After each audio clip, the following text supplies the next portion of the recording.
Bienvenue à toutes et à tous. Alors on se voit ce matin pour la conférence sur les soins, sur les thérapies de sensibilité essénienne et égyptienne. Alors peut-être déjà, je vais peut-être commencer par me présenter déjà, hein. Donc je suis Francis Hoffman, je suis originaire de Mulhouse.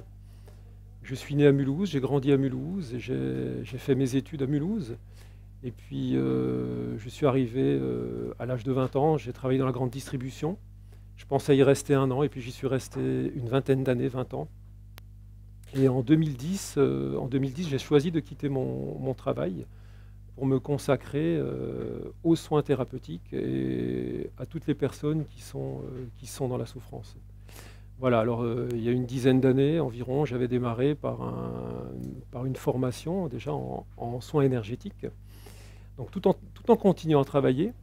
Et puis, assez rapidement, je me suis rendu compte, les années passant, que ma voix, elle n'était pas ou elle n'était plus dans ce que je faisais chez Cora, dans la grande distribution. Voilà, donc en 2010, j'ai pris la décision de partir. J'avais démarré en 2008-2009 une formation, un cycle d'enseignement sur les soins à sensibilité essénienne et égyptienne, qui avait été initialisé par Daniel Meuroy et son épouse Marie-Joanne Croteau-Meuroy. Voilà. Et donc, moi, mon but, c'était de d'aider les gens, hein, comme je viens de le dire, et puis de devenir thérapeute. Et j'étais loin de m'imaginer qu'assez rapidement, ces thérapies plurimillénaires, je les transmettrais à mon tour. Chose que je fais maintenant depuis 2 ans, puisqu'il y a une première formation, un premier cycle d'enseignement qui a été initialisé en Suisse, et puis aujourd'hui en Alsace, en Belgique également, en Alsace, dans les Vosges. Et puis également, aujourd'hui, j'enseigne ces thérapies avec ma compagne de vie au Québec, où une formation, un cycle d'enseignement a également été initialisé par Marie-Joanne et Daniel Meuroy. Voilà. Alors, ce qu'on va faire là ce matin, j'aimerais bien que ce soit assez actif, c'est-à-dire moi je vais aborder des notions qui ne sont peut-être pas nécessairement simples. En tout cas, tout le monde n'est pas toujours évidemment rendu au même niveau de compréhension des choses.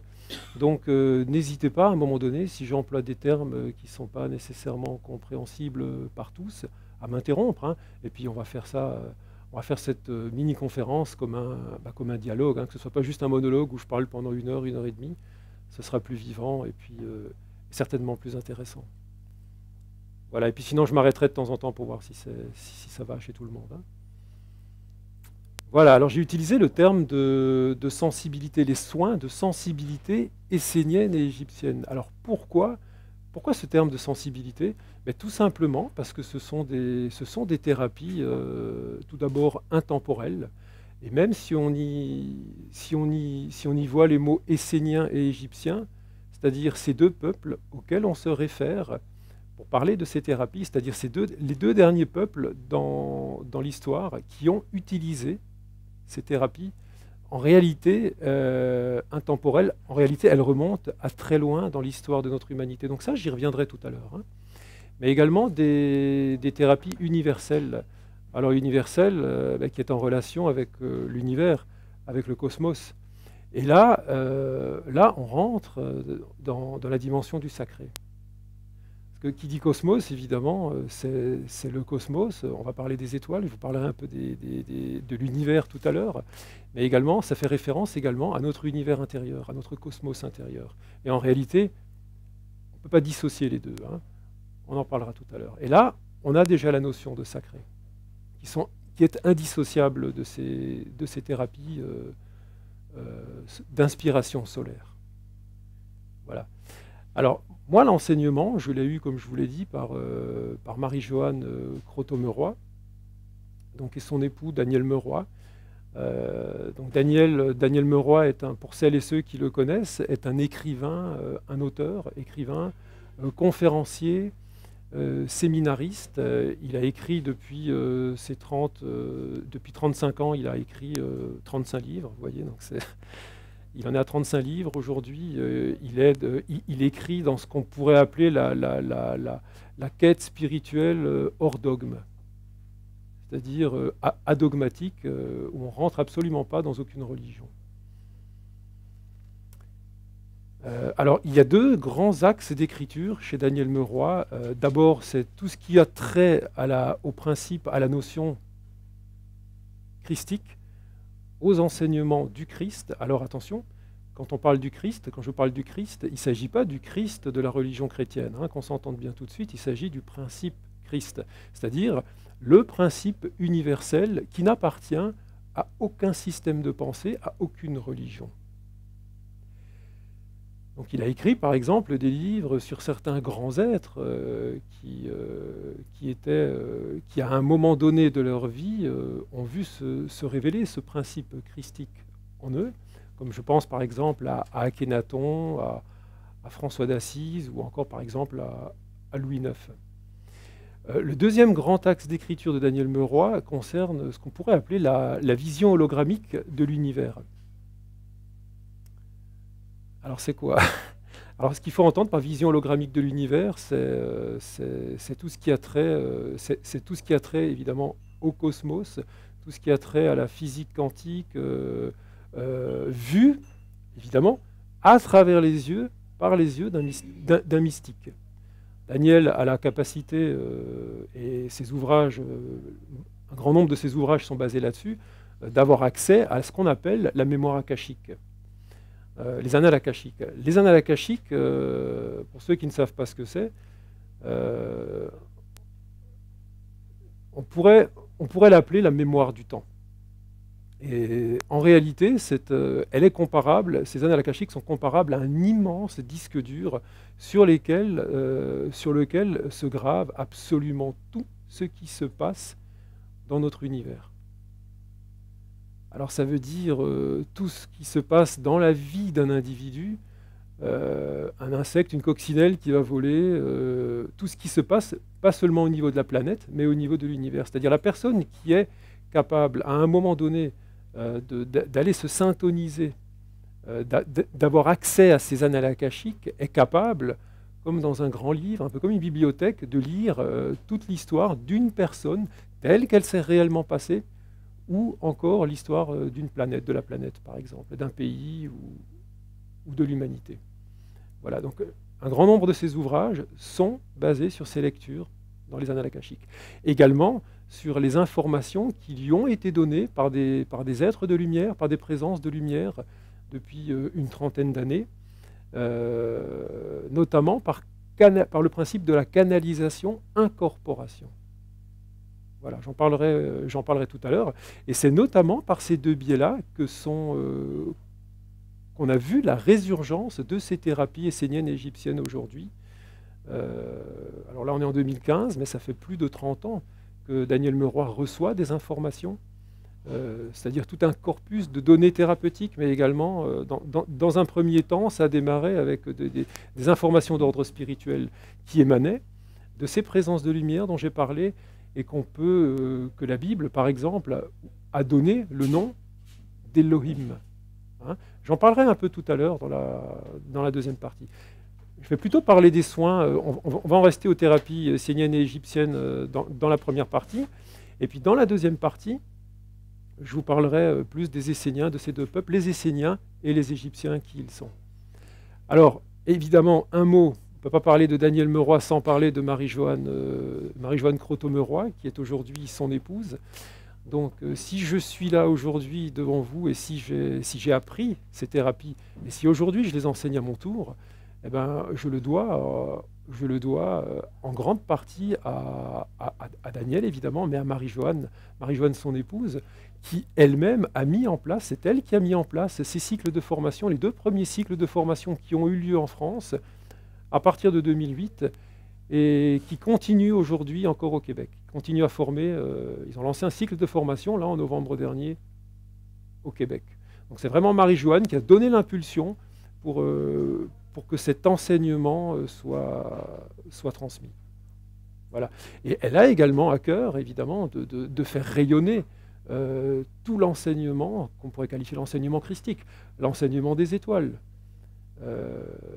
Voilà, elle apporte une grande part, une très grande part, une grande contribution aux couvertures, notamment les couvertures des livres de Daniel Meroy, c'est voilà, celle qu'il a créée. Et c'est quelqu'un aussi qui a cette capacité, qui a retrouvé la mémoire de ce temps-là, et qui a également la capacité de retrouver, grâce à ses propres perceptions, des informations d'ordre thérapeutique. Voilà. Alors évidemment, je les remercie tous les deux. Sans eux, je ne serais pas là. Voilà. Alors, peut-être, je vais démarrer par vous projeter le diaporama. Un diaporama des soins. On dit qu'une image vaut 1000 mots. Il dure à peu près 5-6 minutes. Et puis vous allez voir déjà très concrètement ce que sont ces thérapies. Et puis après, je développerai.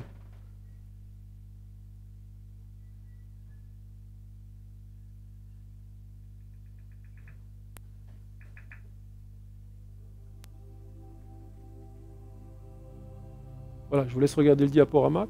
Donc c'est un diaporama qui a été... Les images ont été tournées dans les Vosges à la Bresse. Hein. Donc le lieu où a lieu le cycle de formation actuel. Il y en a un deuxième qui démarre là au mois de mars prochain, parce qu'on a eu pas mal de demandes sur les personnes qui sont intéressées par ces beaux soins sacrés.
Alors voilà.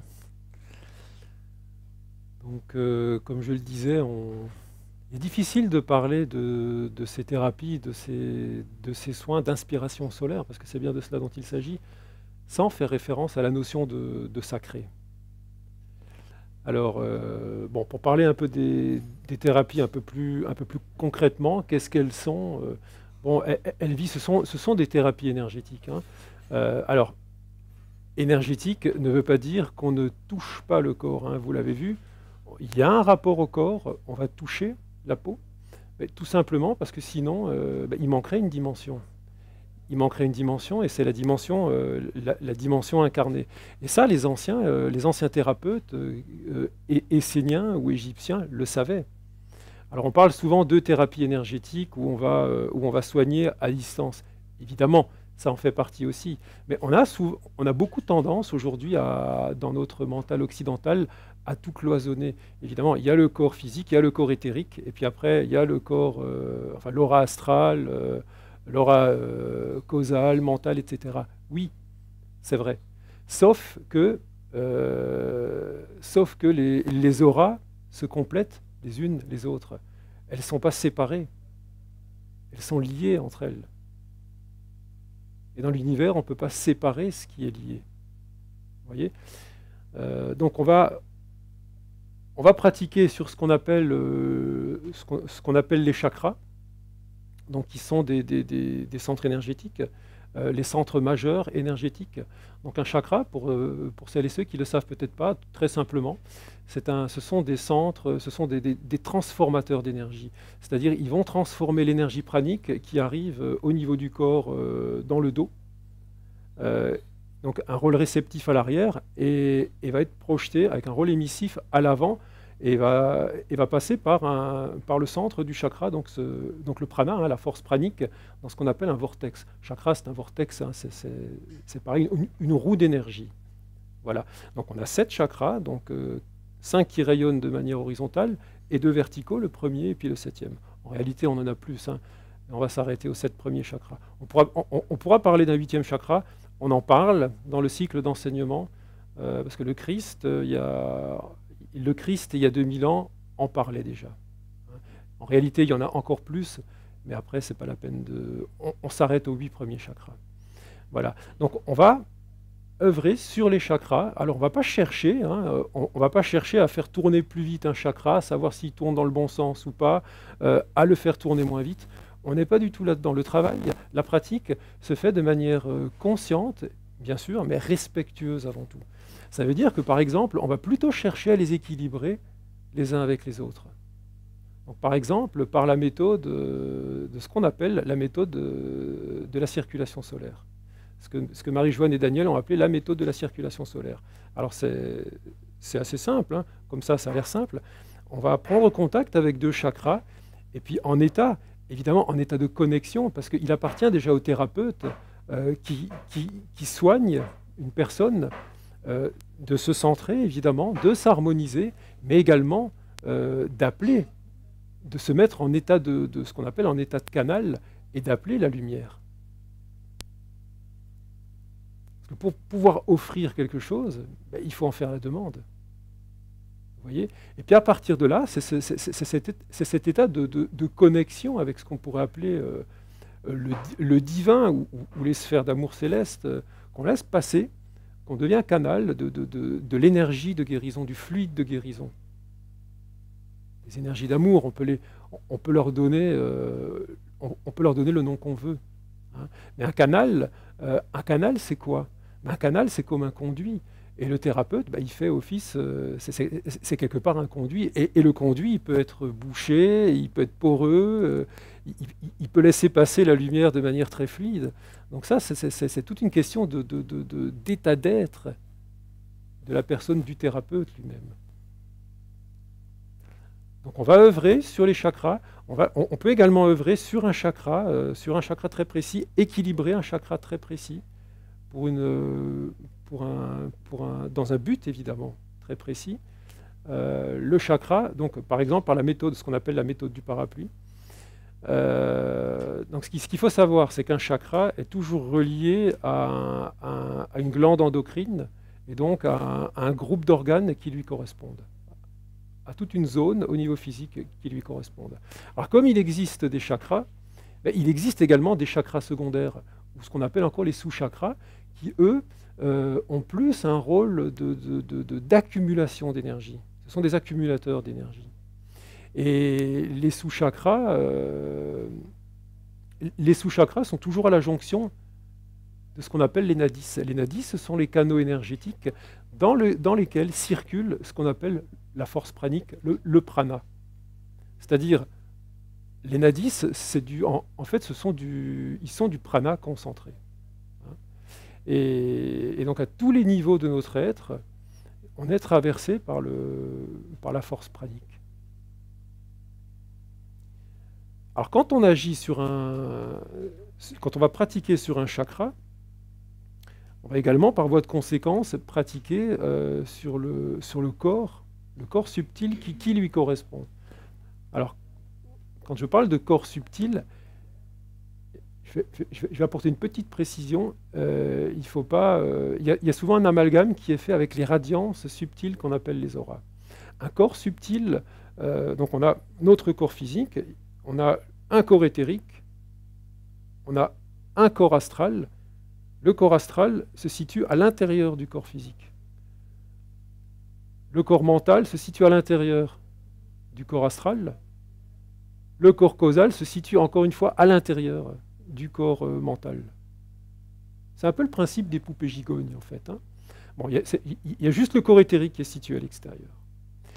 Et à chaque corps correspond une radiance subtile qu'on appelle plus communément une aura, et qui, elle, est située inversement proportionnelle à l'extérieur du corps.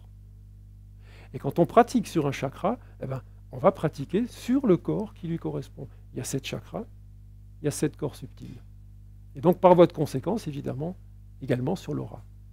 Alors, vous voyez, tout est lié, tout est relié. Quand on va travailler, par exemple, on peut aller, par exemple, masser des points très précis, ces fameux sous-chakras hein, dont je viens de parler, pour désengorger, par exemple, un trop-plein énergétique, tout simplement un nœud énergétique au niveau de l'intersection de certains nadis. Donc, on va les masser en sens horaire ou anti-horaire, selon le cas. Par exemple, vous voyez, il va y avoir un massage sur un point très précis physique. C'est physique. Alors on peut parler de soins énergétiques. À un moment donné, il y a un rapport au corps. Parce que la matière c'est de l'énergie qui vibre. Évidemment, à un degré, c'est de l'énergie densifiée. Mais quand on va travailler au niveau énergétique, au niveau éthérique, ou au niveau, par exemple, de l'aura émotionnelle, quelque part, c'est de la matière également. On travaille sur de la matière, mais de la matière qui vibre à un niveau moins dense, plus subtil. Vous voyez? Et tout est lié. Tout est lié. Alors quand on commence à pratiquer ces thérapies, quand on est dans l'apprentissage de ces thérapies, bah, on s'aperçoit assez rapidement que le corps humain, que l'être humain est symboliquement construit à l'identique de l'univers.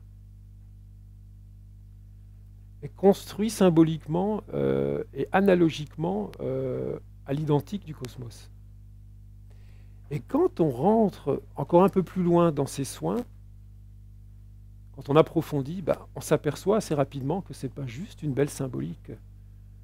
On s'aperçoit que l'être humain, anatomiquement parlant, hein, physiquement, mais également l'anatomie subtile de l'être humain a été pensé et a été construit à l'identique du cosmos. C'est-à-dire les planètes, les galaxies, les canaux énergétiques, on les retrouve à l'intérieur du corps humain, à de multiples niveaux, mais on les retrouve également, au niveau du cosmos. Donc ça nous amène très loin, par exemple. Ça peut nous amener très loin. Le centre d'un chakra, par exemple, on peut le comparer analogiquement au centre d'une galaxie, ou Aujourd'hui, on parle aussi, depuis plusieurs décennies, on parle de ces fameux trous noirs, hein, qui sont au niveau des galaxies. On ne sait pas encore exactement, on pense savoir à peu près ce que c'est, mais on n'en sait trop rien encore en même temps. Ces fameux siphonateurs, ces aspirateurs d'énergie, ces transformateurs d'énergie. Bah, le centre d'un chakra, analogiquement, c'est la même chose. Il nous a toujours été dit, Daniel Meroy nous l'a souvent dit, en réalité, un chakra, les chakras sont aussi des portes interdimensionnelles qui ouvrent sur d'autres mondes. Et vous voyez, c'est là aussi, par exemple, notamment, que le mystique et le physicien, les physiciens quantiques, se rejoignent. Et on peut penser que de toute manière, dans les années qui viennent, et on y arrive tout doucement, tout se rejoint. Que tout se rejoigne. Et c'est logique et c'est normal aussi. Hein. Alors une chose qui est vraiment fondamentale, oui, c'est cette relation, c'est cette notion de sacré. À un moment donné, bien sûr, on apprend des thérapies, on apprend des soins. Il existe aujourd'hui peut-être une quarantaine, une cinquantaine de protocoles de soins qui ont été donnés à Daniel Meroy. Je vous expliquerai tout à l'heure comment. Il existe un soin pour les grandes fatigues, il existe un soin pour les je vais vous en énumérer quelques-uns, sur les cristallisations mentales, sur les formes pensées, sur ce qu'on pourrait appeler l'auto-parasitage.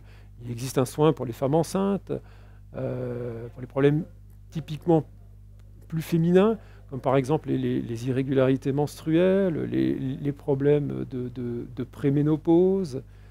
Il existe un soin sur les insuffisances rénales, pour les asthmatiques, pour les troubles du sommeil,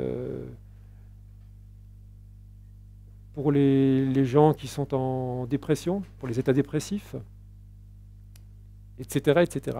Alors, quand on pose les mains sur une personne, il y a toujours, hein, c'est ce que je vous ai dit, c'est toujours en connexion avec le divin. Toujours. Et après, on peut déplacer ses mains, on peut aller équilibrer un chakra, bien sûr. Hein. On peut aller stimuler ces points qu'on appelle les sous-chakras. Mais ça peut ne rester aussi que très mécanique. Ça peut ne rester qu'à un niveau très mécanique s'il n'y a pas cette connexion à un moment donné, cette présence de lumière, cet état de compassion. La compassion qui est le ciment, de ces soins. C'est-à-dire à un moment donné, on ne travaille plus juste avec quelqu'un ou sur quelqu'un. Ça va au-delà de ça. C'est-à-dire qu'à un moment donné, on fait une demande, on agit en tant que canal, et il y a quelque chose qui nous traverse à un moment donné, qui descend, ce qu'on peut appeler la lumière de guérison, qui traverse le thérapeute, qui passe par le cœur du thérapeute, et qui passe à travers ses mains, dans le corps de la personne qu'on soigne, dans l'être qu'on soigne, et qui remonte vers les sphères sacrées, vous voyez, et qui redescend. Et on a comme ça un mouvement de régénération en continu. Donc ça, c'est ce que recherche, cet état de canal que recherche le thérapeute. Alors, il peut se passer de très belles choses. Bon, en général, un soin essénien égyptien, en tout cas c'est tels qu'ils ont été nommés, sont toujours très beaux. Il se passe des fois de très très très belles choses. Ce n'est pas que le thérapeute qui intervient. Hein. On n'oublie pas qu'il y a l'être qu'on soigne, là, la personne qui est là allongée, qui participe aussi aux soins quelque part. Quelque part, évidemment, on peut parler de la responsabilité du thérapeute, évidemment. Il y a le patient, la personne qui est là, qui est allongée, a également une responsabilité. Le thérapeute, il n'agit pas allez, viens ici, allonge-toi, je te soigne. Hein, c'est pas comme ça que ça... Évidemment, vous l'avez compris, c'est pas comme ça que ça fonctionne. C'est vraiment la recherche de tisser C'est vraiment ça, tisser un pont de compassion avec la personne et accueillir cette onde sacrée qui est là et qui est présente dans l'univers pour tout le monde. Se connecter à ces sphères, à ces sphères sacrées.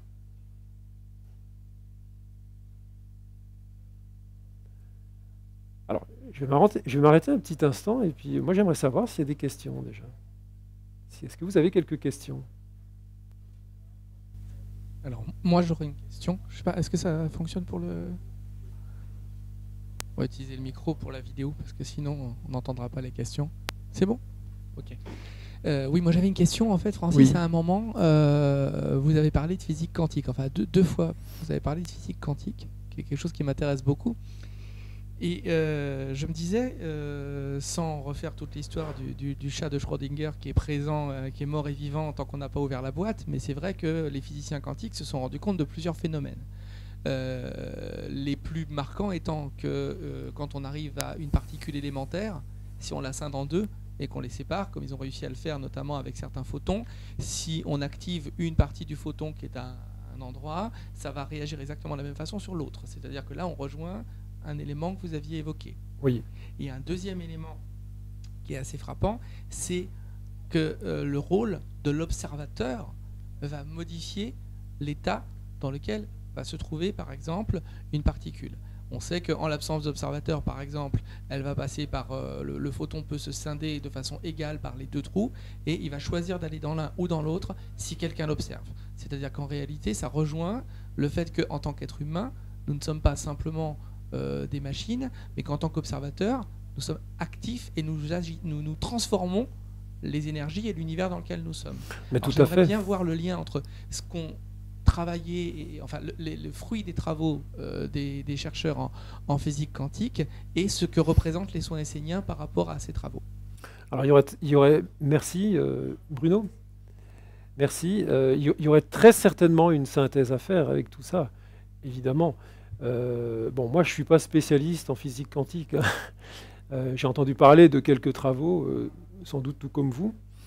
Moi, ce que je peux peut-être vous dire, on peut peut-être ouvrir un petit tiroir, une petite parenthèse, c'est que, j'en aurais parlé tout à l'heure, on peut en parler tout de suite, c'est que les anciens Égyptiens, les Esséniens aussi, mais les Égyptiens du temps du pharaon Akhénaton, donc là on est à moins 1500 ans à peu près, hein, moins 1500 ans avant Jésus-Christ, avaient connaissance d'un point situé dans le cœur, dans le ventricule gauche, au niveau de notre cœur, qu'ils appelaient le point vie.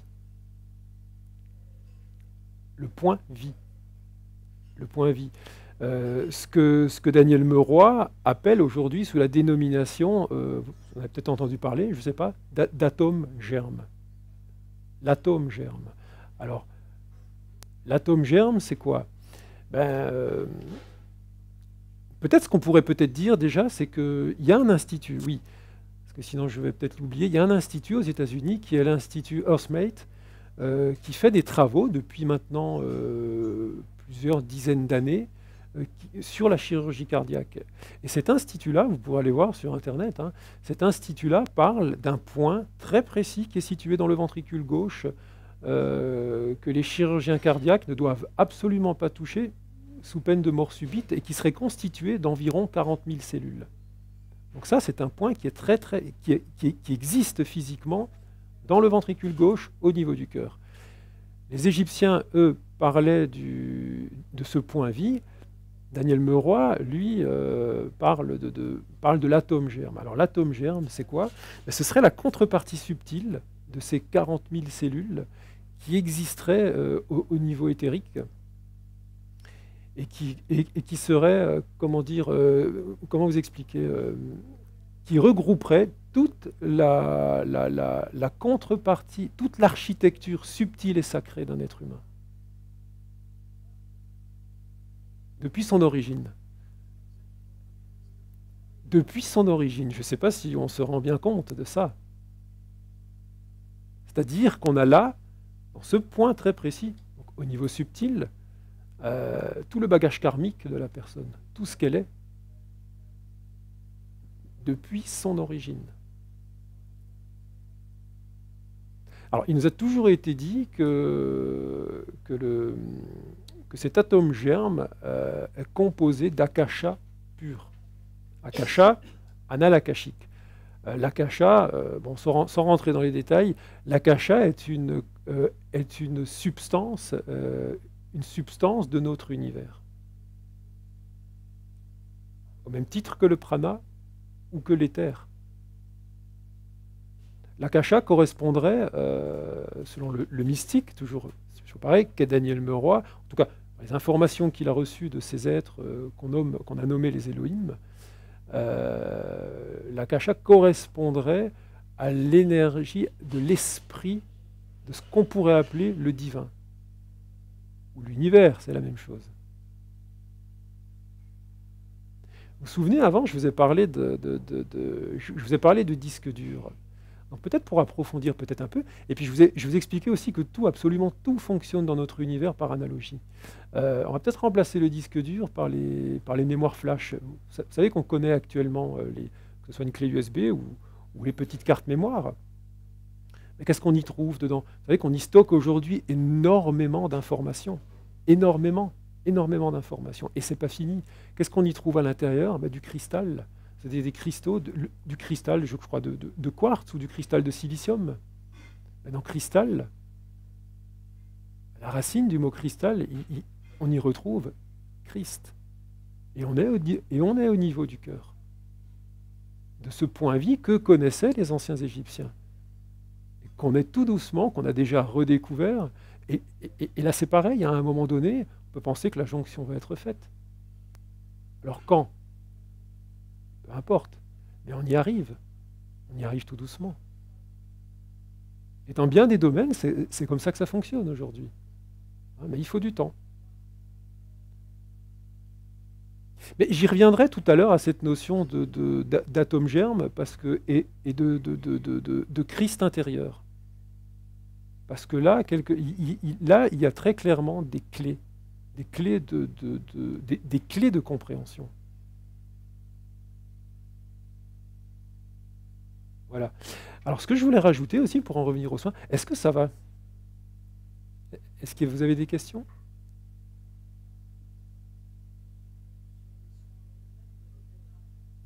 Ouais. Alors, juste peut-être pour continuer un petit peu sur les soins, je ne sais pas quelle heure il est. Si vous pouvez peut-être me donner l'heure, parce que voilà, merci. Merci Michel. Oui, ce qu'on utilise également dans les soins dits esséniens et égyptiens, on pourrait les appeler aussi soins universels et sacrés de guérison, hein, ça irait très bien aussi. Il a bien fallu les nommer à un moment donné. Donc, soins esséniens et égyptiens. On utilise également ce qu'on appelle on va faire des chirurgies aussi au niveau subtil. Donc, on va par exemple faire des incisions. On va inciser au niveau éthérique pour ouvrir l'éthérique et agir toujours avec le principe de la lumière. Prana, la lumière, c'est la même chose. Hein. C'est la même chose. Toujours agir avec l'onde de guérison, qui est la lumière. Il y a un très beau livre qui avait été écrit il y a quelques années, je crois que c'est le professeur Yves Dutheil, L'univers super lumineux. Très intéressant comme livre. Donc là, on agit dans ces soins-là, le thérapeute travaille toujours en connexion avec la lumière, avec le divin. Quand on fait une incision éthérique, on va ouvrir sur un organe, par exemple, très précis, et on va faire une infusion, on va infuser la lumière, jusqu'à ce que le dépôt de lumière soit effectué. Et après, ça procède, après on laisse faire. Hein. Il n'y a pas la volonté du thérapeute qui, moi, je veux infuser tant et tant de lumière. C'est pas comme ça que ça fonctionne. Hein. Après, on laisse faire. On est traversé par quelque chose de grand, de beau. Et après, on laisse faire. La destination juste du soin ne nous appartient pas. Hein. Ça, je crois que c'est important de le préciser. C'est très important de le préciser. La destination juste de ce qui traverse le thérapeute ne lui appartient pas. Est-ce que ça va? Et ça renvoie aussi à des notions d'humilité, évidemment, hein, de simplicité, toute la simplicité d'un soin, et puis à la responsabilité, évidemment, mais à l'humilité aussi. Et ça, c'est très important. Alors, des incisions éthériques, quand on a ouvert, évidemment, on n'oublie pas de refermer, après avoir fait le dépôt de lumière. On va également, par exemple, on peut faire des extractions également éthériques, des extractions d'organes, ou alors plus simplement, on peut également faire ce qu'on appelle le détachement de la main astrale pour aller nettoyer un organe, par exemple, précis. Toujours, ça procède d'un noyautage. Hein. C'est un noyautage de lumière. Puis à un moment donné, il y a des fils comme ça de lumière qu'on ne voit pas nécessairement, qu'on ne perçoit pas nécessairement, mais qui vont se retisser les uns avec les autres et qui va restaurer le principe de santé, de guérison, de santé parfaite. Ça agit comme un baume réparateur. Voilà, je crois que le terme est bien choisi. Principe du baume réparateur. Voilà. Alors je réfléchis en même temps, là, si je n'oublie pas des petites choses. Je crois que là, déjà, l'essentiel a dit. Je ne peux pas rentrer trop dans les détails, hein, parce que sinon on va toujours un peu plus loin. Et il y a tellement de choses à dire. Peut-être, moi, ce que j'aimerais aussi vous parler de quelques outils qu'on utilise également dans ces soins. Donc, notamment les huiles. On ne peut pas parler de ces soins sans parler des huiles qui l'accompagnent. Donc, le pharaon Akhenaton, lui, a utilisé les huiles, a été très loin dans l'élaboration des huiles. Une autre personne, 1500 ans plus tard, à l'époque du Christ, à l'époque du Maître Jésus, utilisait également les huiles, c'est Marie-Madeleine, qui a été très très loin aussi dans l'élaboration des huiles.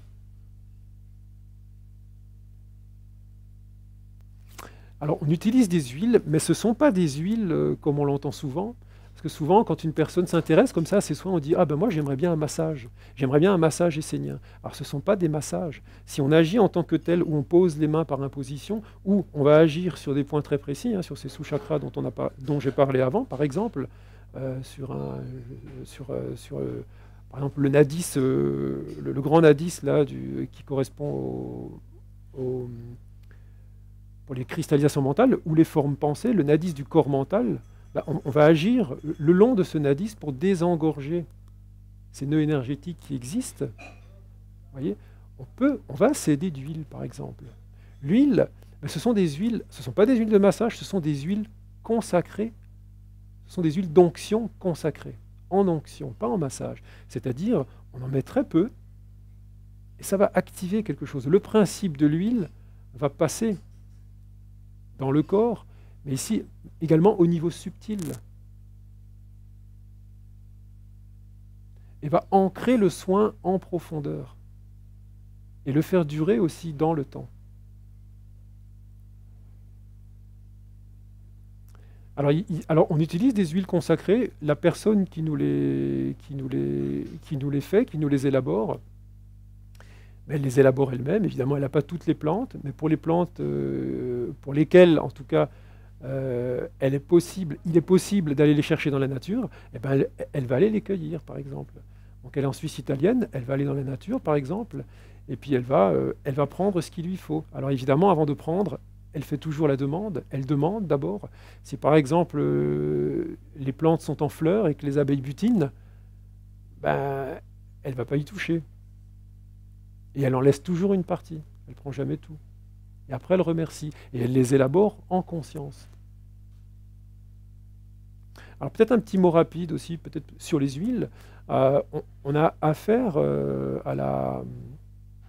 on a plusieurs sortes d'huiles. Hein. Il y a d'abord les huiles qui sont, par exemple, obtenues par pression. Tout simplement, on obtient une huile par pression. Et là, on en tire ce qu'on pourrait appeler le corps de la plante. Ensuite, il y a les huiles qui sont obtenues par macération. Là, on va extraire l'âme, la personnalité de la plante, l'âme de la plante.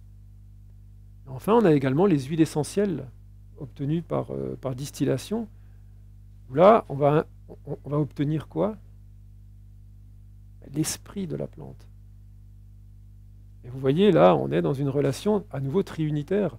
Je n'ai pas utilisé le mot tout à l'heure, mais quand le thérapeute travaille avec le patient, puis les énergies d'en haut, évidemment toujours en connexion avec la Terre, on a j'ai fait ce mouvement avant, on a une relation triunitaire qui s'installe.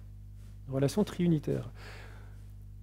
Dans les huiles que nous utilisons, on retrouve cette triunité, vous voyez, avec le corps, l'âme et l'esprit de la plante. Et tout fonctionne comme ça. Tout fonctionne avec cette trimurti, cet aspect triunitaire. On le retrouve à tous les niveaux. Hein. Je vous ai parlé avant d'éther, de prana, d'akasha. Au niveau de l'univers, c'est la même chose. L'akasha, je l'ai dit, correspond à l'énergie de l'esprit du divin. Le prana, c'est juste pour vous montrer comment ça fonctionne. Le prana correspond à l'âme de l'énergie du divin. Et l'éther, qui n'est pas le corps éthérique, c'est pas la même chose. Hein. L'éther qui recouvre les 4 éléments qu'on connaît. L'air, l'eau, le feu, la terre. L'éther correspondrait au corps de l'énergie de l'univers. C'est le moule qui englobe les 4 éléments qu'on connaît. Vous voyez, tout fonctionne par corps, âme, esprit. Au niveau d'une plante, au niveau d'un être humain, au niveau de notre cosmos. Et il n'y a pas tant d'intérieur que d'extérieur, que de haut, que de bas, finalement. Tout se rejoint.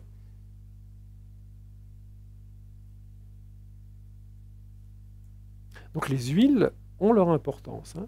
Même si ce ne sont pas les huiles, attention, ce ne sont pas les huiles qui vont faire le soin, évidemment, ce sont des outils hein, qu'on utilise, mais qui ont leur importance. Alors, une autre forme d'huile qu'on utilise également, qui n'est pas une huile, mais qui pourrait s'y apparenter, c'est ce qu'on appelle l'eau lunaire. Alors, l'eau lunaire, c'est quoi? C'est tout simplement une autre source qu'on va prendre et qu'on va exposer à la nuit noire de la pleine lune. Alors, en réalité, c'est la nuit de la pleine lune et c'est les 2 jours avant, à la lune montante, qui précède la pleine lune.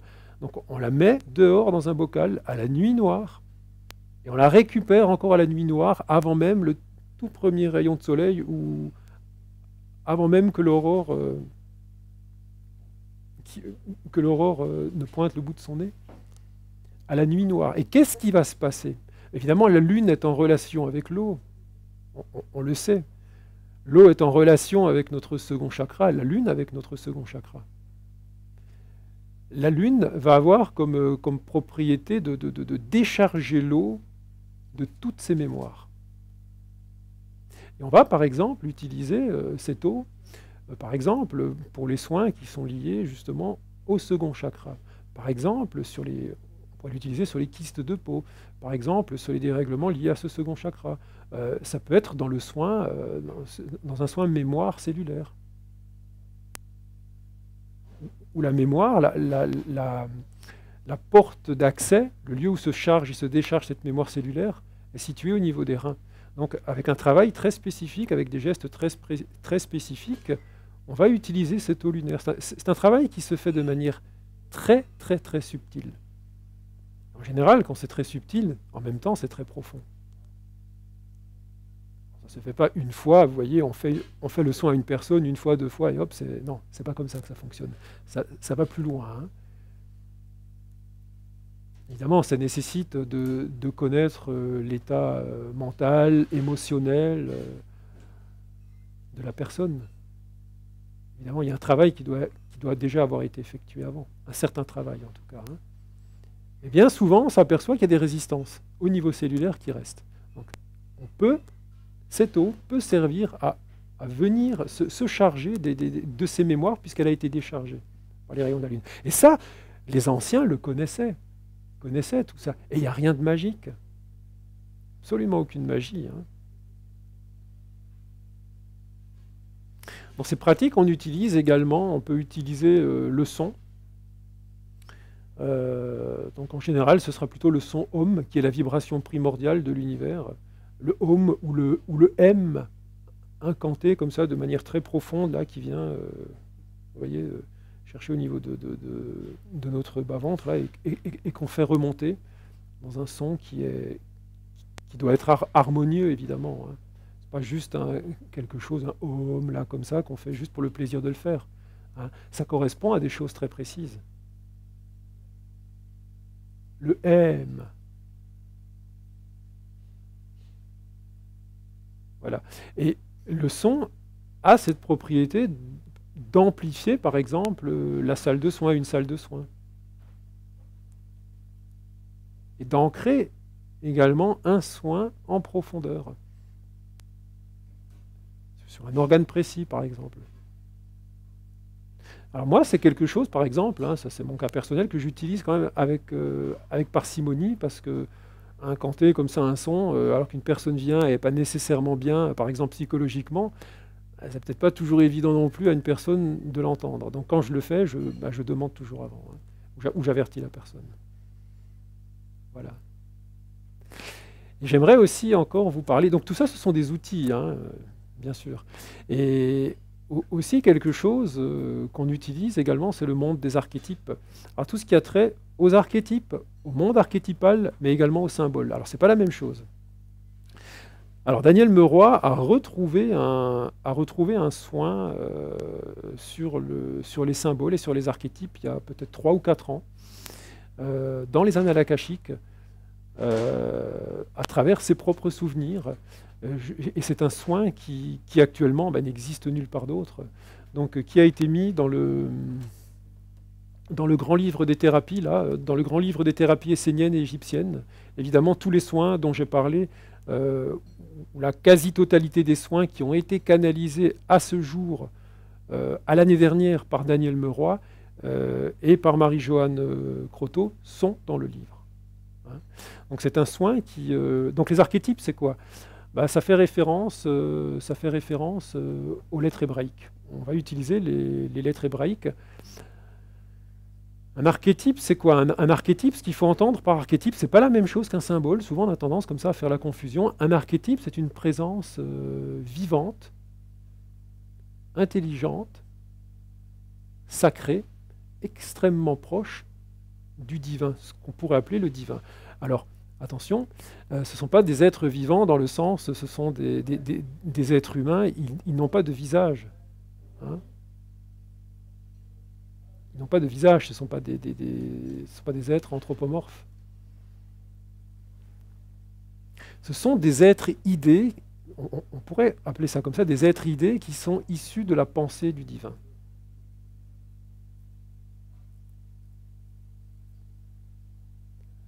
Alors, je vais vous donner un exemple tout à l'heure. Et à chaque archétype correspond toujours un ou plusieurs symboles.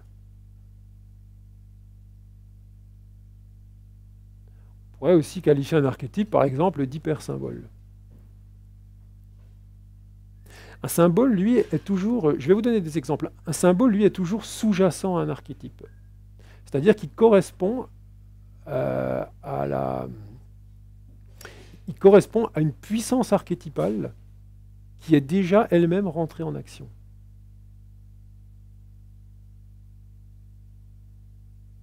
Donc, par exemple, un archétype, le soleil. Ah oui, encore une chose sur l'archétype, oui, quelque chose qui est important. Un archétype traduit toujours a toujours un caractère universel. C'est-à-dire qu'il n'appartient à aucun système de pensée, aucun système religieux, aucun système politique. Par exemple, le soleil est archétypal, dans ce sens où il est intelligible par tous les êtres vivants pensants. Un chien, par exemple, il saura ce que c'est qu'un soleil. La porte est archétypale. On la retrouve dans les lettres hébraïques. La porte est archétypale dans le sens où un oiseau, par exemple, un chien, saura ce qu'induit l'archétype de la porte. L'ouverture, le passage. Une étoile est archétypale. Une coupe est archétypale. Mais par exemple, deux droites parallèles qu'on utilise également dans les soins, le cercle, le triangle isocèle ou équilatéral, ce sont des symboles qui sont sous-jacents aux archétypes. Et on utilise, les archétypes qu'on utilise sont donc les lettres hébraïques, qui sont de très très très anciens archétypes.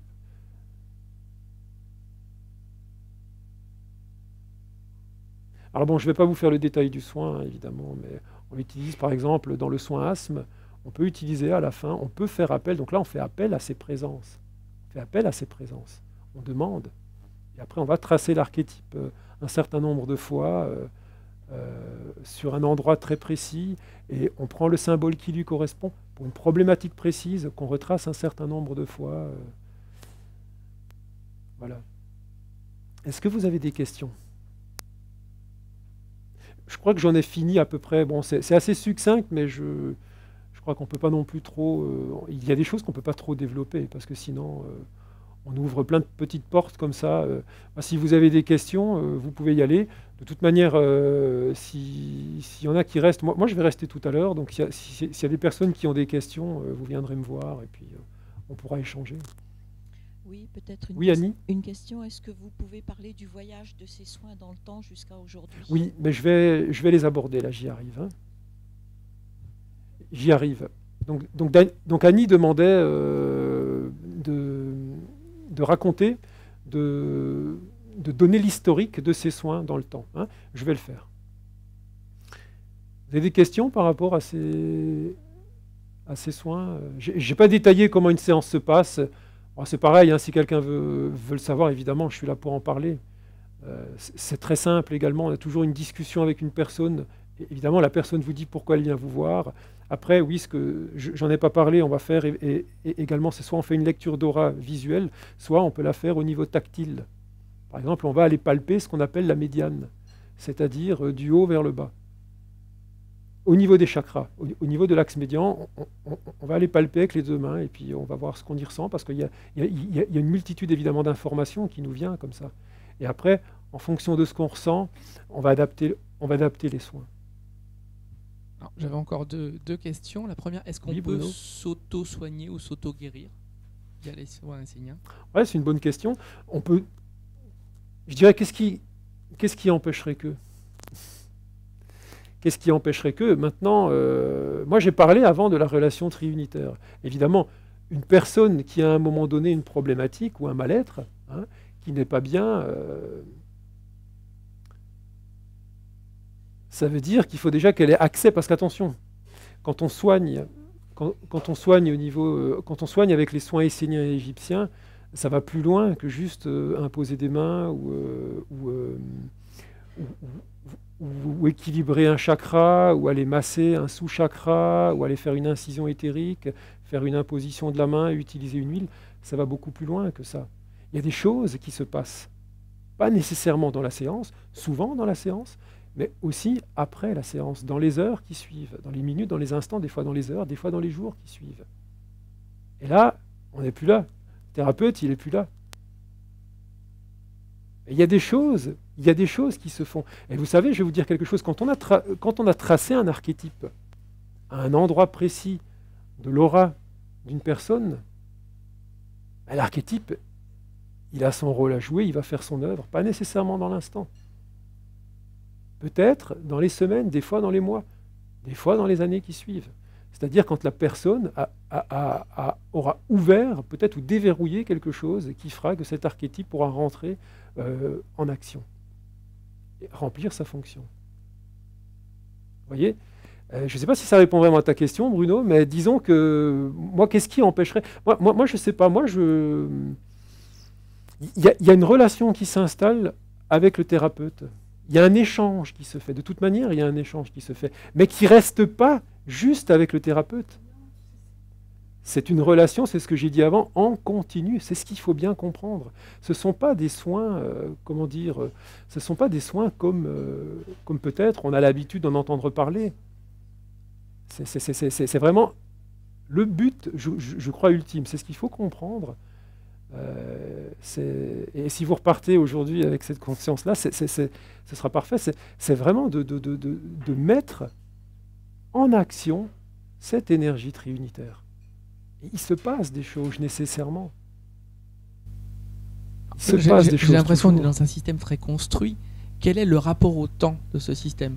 Parce que justement, les physiciens quantiques disent que finalement le temps n'est qu'une dimension dans laquelle nous on évolue parce qu'on n'a pas d'autres moyens de l'appréhender, mais qu'en réalité tout est écrit, le présent, le passé et l'avenir, c'est un système pas clos, un système ouvert, mais pas ouvert dans ce sens-là, ouvert via d'autres dimensions. En réalité, il existerait tout un tas d'univers parallèles dans lesquels ce qui n'a pas existé dans un univers apparaîtrait dans un autre. Est-ce que ça pourrait éclairer le processus de guérison? C'est-à-dire que, par exemple, quelqu'un qui souffre d'un mal a probablement son aura ou son être dans un autre univers dans lequel ce mal n'existe pas. Est-ce que c'est ce qu'on va chercher pour l'amener, ou est-ce que c'est quelque chose qu'on enlève de cette façon-là?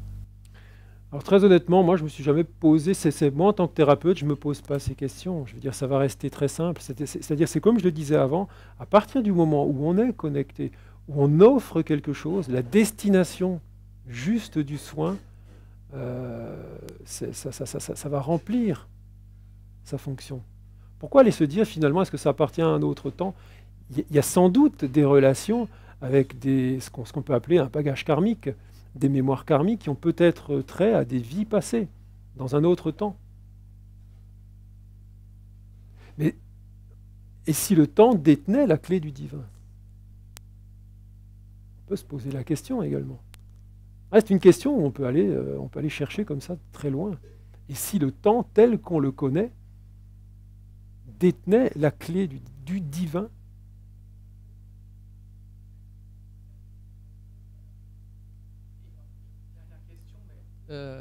Comme ça va très loin. C'est un système très construit, on parle de la vie, mais et la fin de la vie, la mort, comment est-ce qu'elle est envisagée dans ce système-là? Est-ce qu'elle l'est d'une part? Et quand elle l'est, comment est-ce qu'elle est expliquée? C'est-à-dire qu'à un moment donné, quand on parle de corps énergétique, quand on parle de corps, quand on parle d'âme, et quand on parle d'esprit, nécessairement, quand on parle d'âme, c'est qu'il n'y a pas juste un corps, mais il n'y a pas non plus un corps et une âme. C'est une âme dans un corps. Et ça va plus loin que ça, encore. Le corps, l'âme, mais l'esprit également. Alors bien sûr, les anciens, pour parler par exemple des Égyptiens, mais les Esséniens aussi, ils avaient connaissance, en tout cas les initiés. Je vais en parler là, les initiés esséniens, les prêtres égyptiens avaient connaissance des mondes aussi, des mondes qui suivent ce qu'on peut appeler le monde tangible de la vie.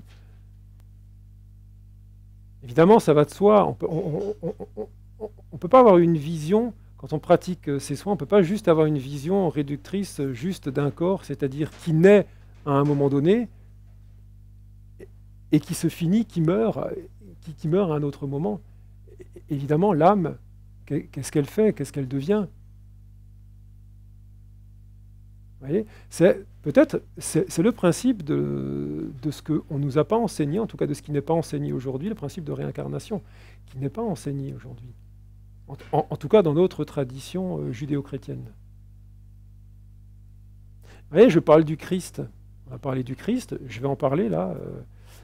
Annie m'a fait signe qu'il ne reste que 10 minutes, donc on va y arriver. Le principe du Christ, souvent quand on entend parler du Christ, quand on voit, vous l'avez vu avant là dans le diaporama, vous avez à un moment donné l'image du Maître Jésus, mais qu'est-ce que ça fait chez nous tout de suite? On ramène ça à nos croyances.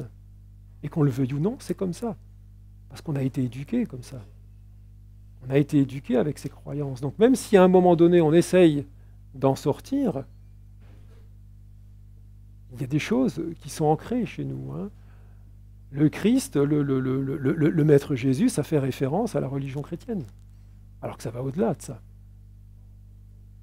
Alors j'y arrive.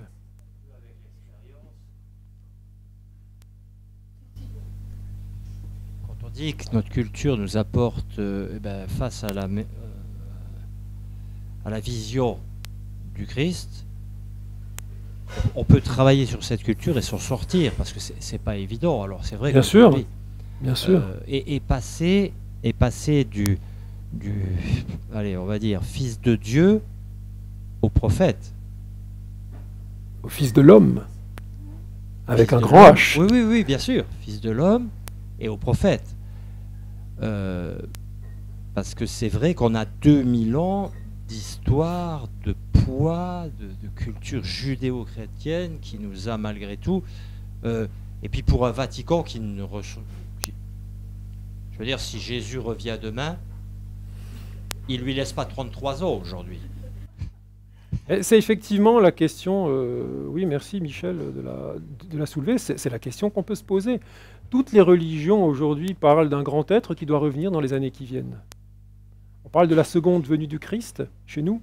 Les Sud-Américains parlent du Quetzalcoatl. Dans l'islam, ils parlent de l'imam Mahdi. Dans le bouddhisme, on parle de ce fameux Bouddha Maitreya qui devrait revenir dans les années qui viennent. Mais pourquoi? Et puis on peut se poser la question, s'il était là aujourd'hui, qu'est-ce qu'on en ferait? On peut se poser la question, qu'est-ce qu'on en ferait? Est-ce que l'humanité est prête? Est-ce que l'humanité est prête à accueillir un tel être? La question est ouverte. Chacun aura chacun y amènera sa petite réponse. Ce qu'on peut simplement dire, c'est qu'il y a très certainement un grand être qui va revenir dans les années qui viennent. Et peut-être qu'il est déjà là. On parle du Bouddha Maitreya. Mais et si c'était une femme? Et si c'était une femme noire? Mais pourquoi pas? Puisqu'on est dans l'ère des énergies féminines. On y est.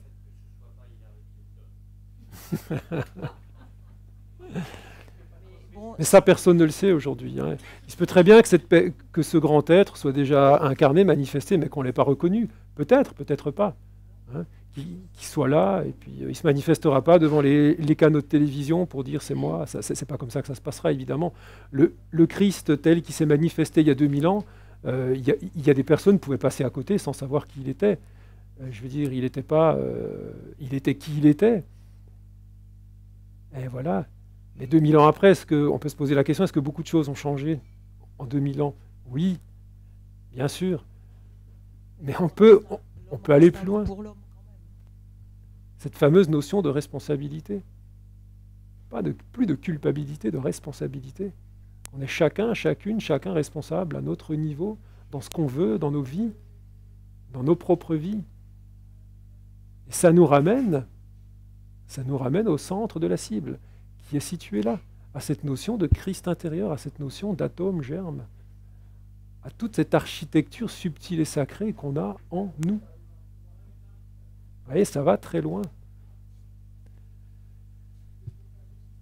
Alors, j'aimerais toucher un petit mot sur les qui sont ces anciens Égyptiens, hein, qu'on ne parte pas aujourd'hui finalement sans avoir une petite notion de ces Égyptiens.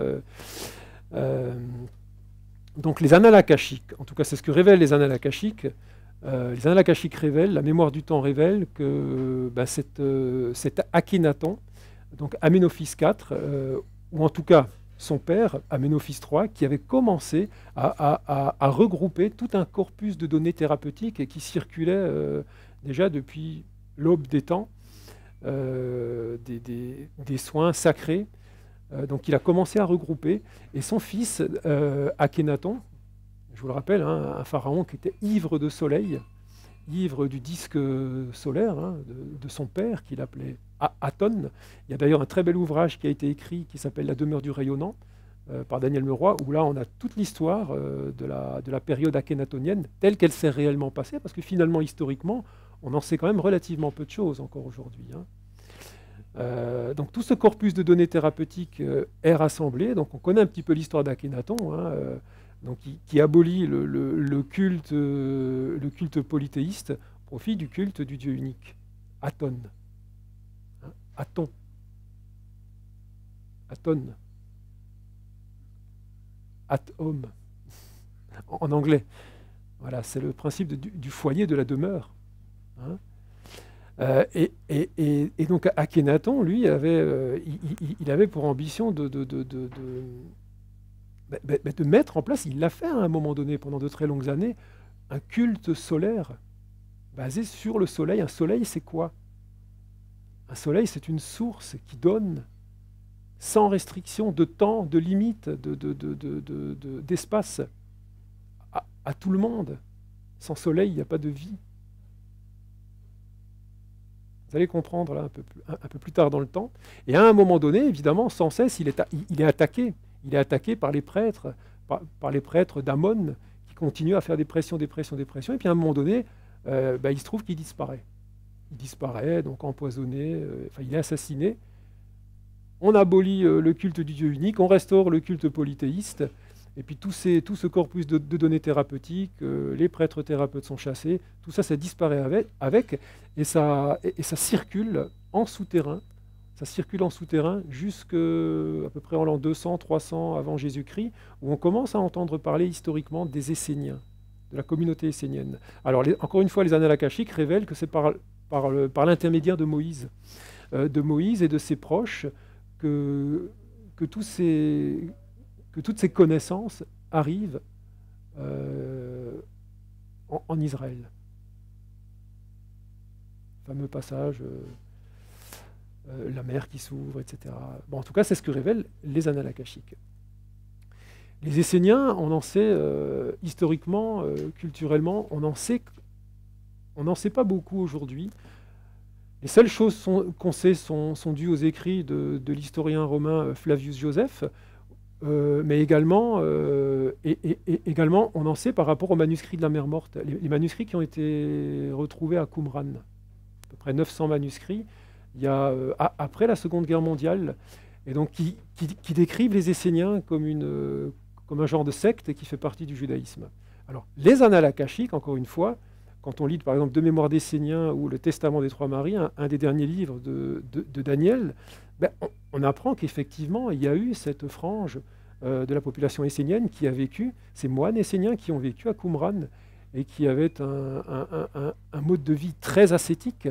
Mais également, et ça on ne le sait pas encore beaucoup, il y avait une autre communauté essénienne qui vivait plus dans le nord de la Palestine et qui vivait vraiment en communauté.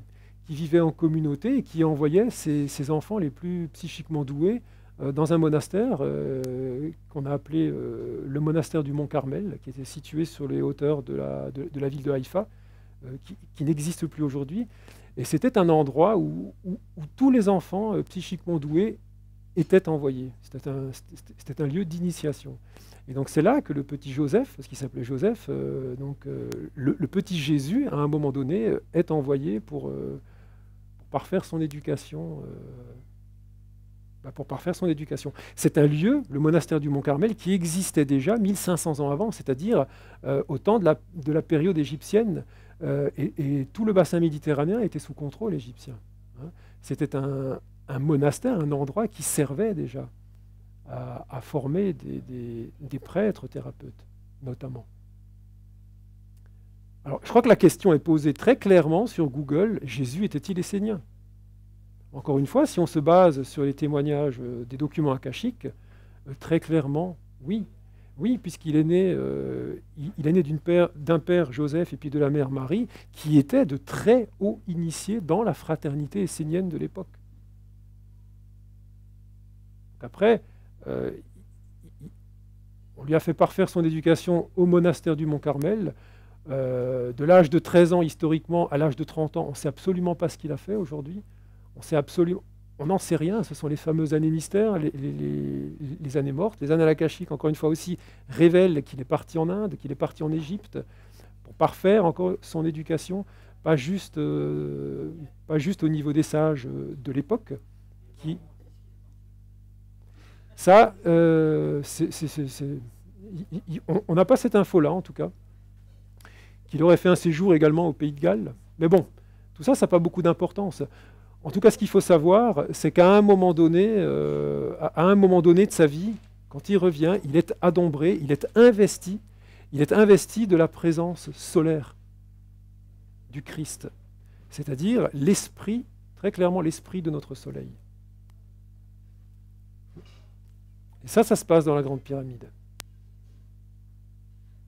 Alors, je ne sais pas si on se rend bien compte de ce que ça veut dire. Ça veut dire qu'un homme, qu'un être humain, Jésus, Yeshua, un maître de sagesse, le maître réalisé, le maître spirituel de sagesse réalisé, est adombré, est investi de la présence solaire du Christ, c'est-à-dire la présence la plus affinée, la plus aboutie au niveau de notre système planétaire, qui se situe dans notre Soleil, l'esprit de notre Soleil.